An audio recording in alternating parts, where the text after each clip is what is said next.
Hi, guys. I am going to read you a story. I wanted to take you on an adventure.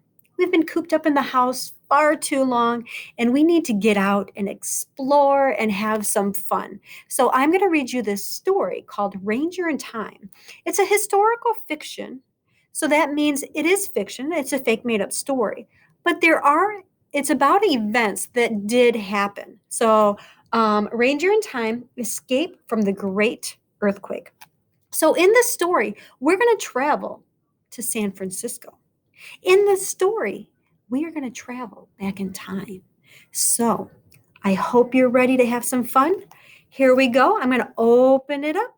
Ranger in Time Escape from the Great Earthquake by Kate Messner.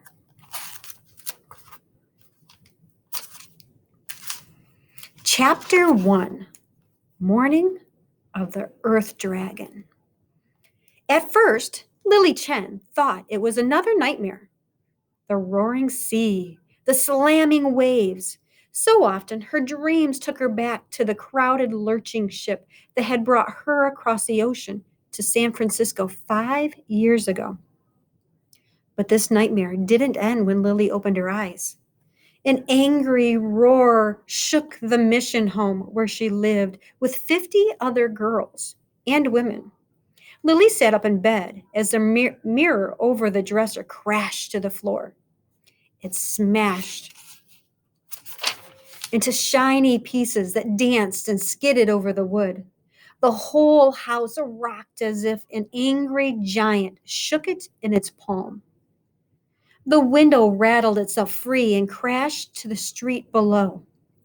Lily's bed jumped up and down and sideways until she was thrown to the floor. She crawled to the open window and pulled herself up to look outside. The street was rolling waves of cobblestones.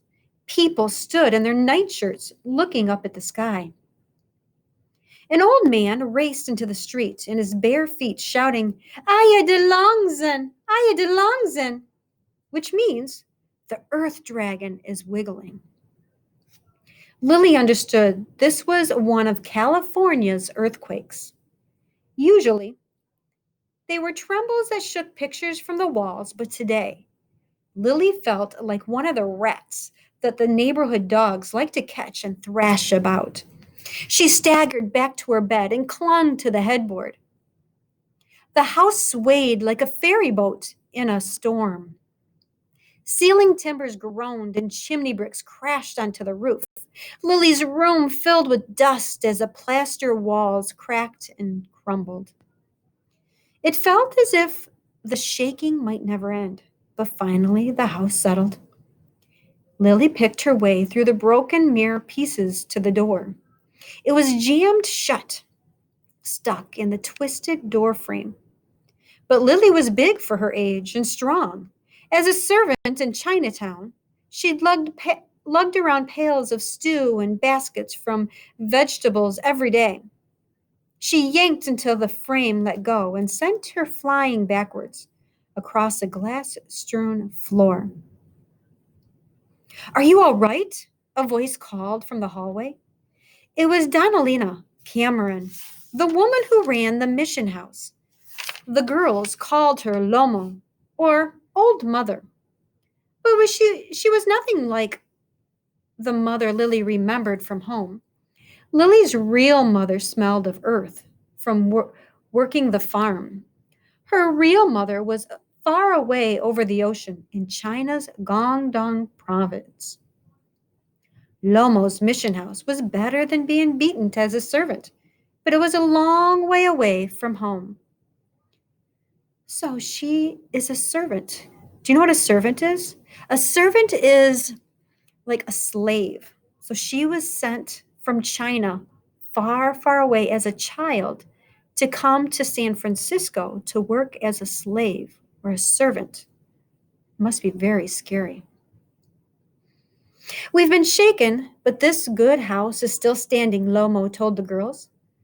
Come downstairs and we'll see about breakfast.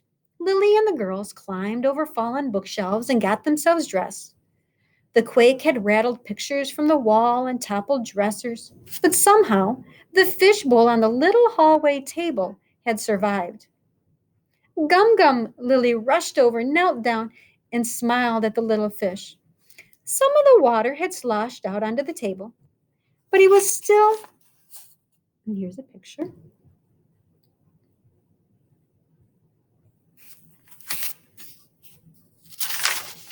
He was still all right. Your golden color certainly brought you good fortune this morning, she said. When Lily went downstairs, her heart sank. The girls had cleaned the house spotless that week. They'd swept and dusted and draped a beautiful fishnet in the chapel room to get ready for the annual meeting of the people who ran the home. Now all the dishes had been tossed about and broken. The chimney had collapsed. How would they even cook? They cook in their chimney, their fireplace. Lomo settled everyone down, and soon there was breakfast. Someone had brought baskets of bread from a bakery nearby. Another neighbor appeared with apples and a kettle of tea. Lily sat with the others at the little white tables and recited a psalm from the Bible. The Lord is my shepherd, I shall not want. Lily's mind wandered. Even as the girls ate, there was talk of packing and going to the Presbyterian church on Van Ness Avenue until it was certain the home would be safe. Lomo told them to gather just a few things. They finished eating and set up packing, bundles of bedding, clothes, and a little food. Outside, Chinatown buzzed with noise. Doors slammed, voices filled with worry, and fear drifted through the broken windows. When Lily returned to the kitchen and looked out the door, she understood why. The sky was full of dust clouds where buildings had collapsed. In the distance, half a dozen dark plumes of smoke rose into the quiet sky. The earthquake was only the beginning.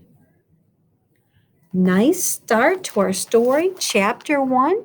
I hope you enjoyed it. Come back to listen to more, Chapter 2.